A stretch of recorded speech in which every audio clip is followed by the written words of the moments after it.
Ascolta, alla tua età, un artista come te, con l'esperienza tua, la conoscenza tua, che desideri ha?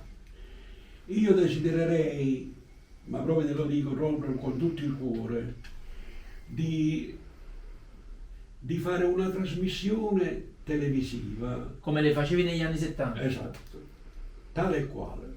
Dice, ma perché Mario? Ci sono gli artisti? Sì, ci sono gli artisti, però non lo sanno quelli che devono cantare.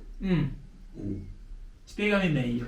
Cioè, i cantanti di oggi vanno cercando di fare il successo immediato, non guardano la qualità e la profondità e il tempo del pezzo.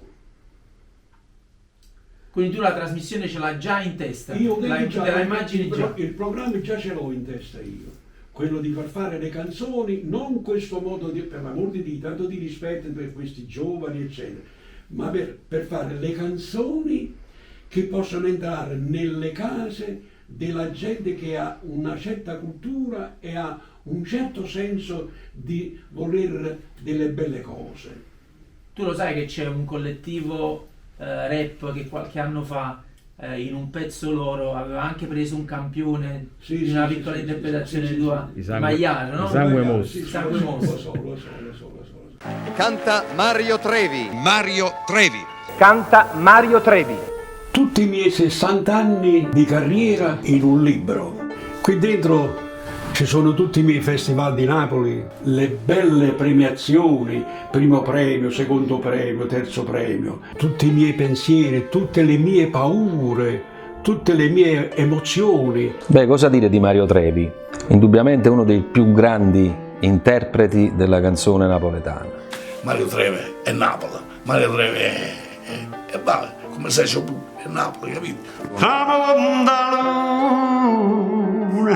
Indifferentemente credibile, è lui nel mondo. La voce di Mario Trevi rimarrà per sempre come un grande documento di come si devono interpretare le canzoni napoletane. È uno di quei pochi che rappresenta la vera canzone napoletana, che oggi la canzone napoletana che cos'è? Qual è? Non lo sappiamo più. Mario Trevi è la canzone napoletana. Un libro fatto veramente con il cuore. Indifferentemente, il nuovo libro di Mario Trevi. Disponibile su Amazon in formato ebook e cartaceo in vari paesi. Acquistalo anche tu. Grazie.